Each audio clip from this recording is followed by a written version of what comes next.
Hey, Scott here, Rolling Country Outdoors. Hope y'all are having a good afternoon. It's an afternoon here. Let's just say that. Remember I've had a few videos out now, and we've had some success with a few videos, and I really enjoy making these videos. I really do. Um, and I've had quite a few videos about the lawnmower. About how these zero-turn mowers are just not worth a poop on these hills around here on this property, because there isn't a straight uh, um, piece of land on this property. It's so hilly, and these zero radius mowers are not very good on it. And well, I got proof of that today. Let me just show you.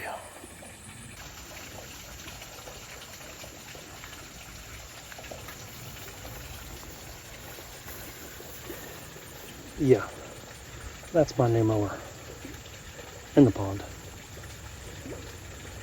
In the pond. I was just coming down the side of the dam here, and this area gets a little bit steeper, and I knew that, and I was trying to actually come up to the right here, and my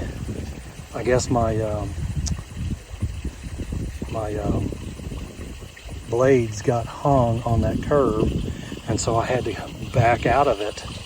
And man, once I backed out, that nose dropped down, and there was, needless to say, a pucker factor. So yeah, don't do this. Yeah, these mowers are no good on these hills at all. And I don't know what the answer is. I know my Kubota does better. But you could still only get so close. But then you have to do it by hand. So if I had a mower or a tractor where you had offset mower, that'd probably be the ideal thing to do. A ditch mower, But I don't have that. So yeah, now we got to get my new Toro mower out of the pond. Luckily, it didn't go any further than it is, but it's in there pretty good. So let's get it out of there. All right, let's see what it's going to take to get this guy out of here.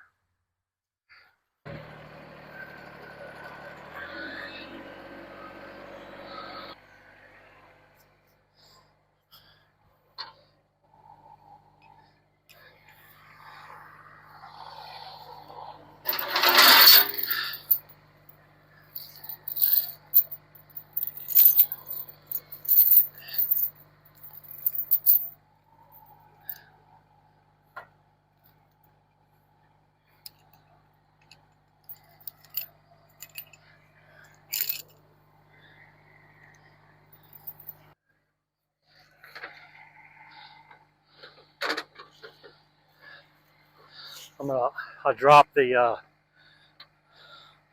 dropped the what do you call that, the box where the blades are. I dropped it, so I'm gonna raise it.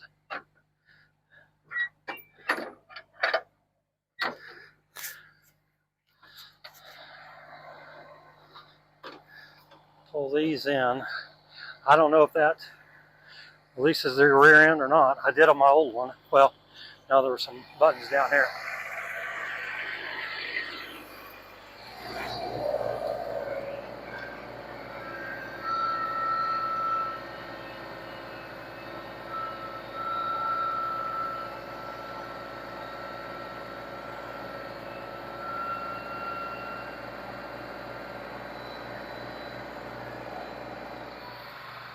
Yeah, it mowed all the way down there.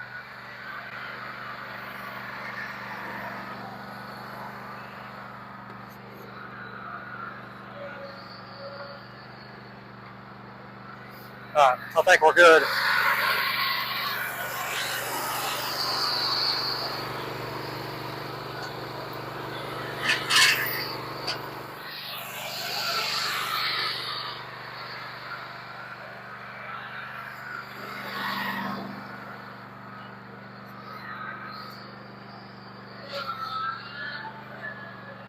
Ay.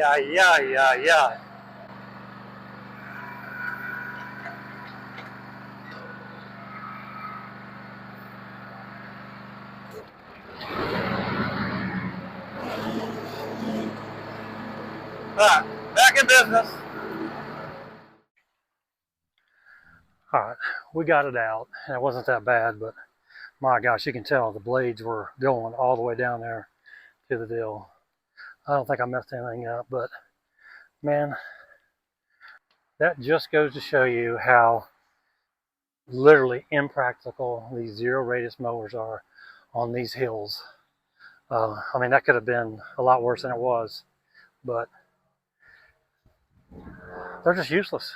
I mean, they're useless unless you got a flat area.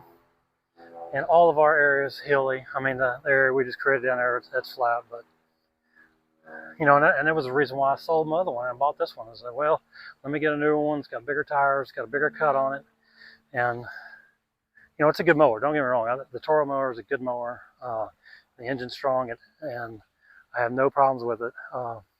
It's just the application, and that's early on why I said I wanted to find a good mower that is good on hills. And right now, the best one is my Kubota BX 2360.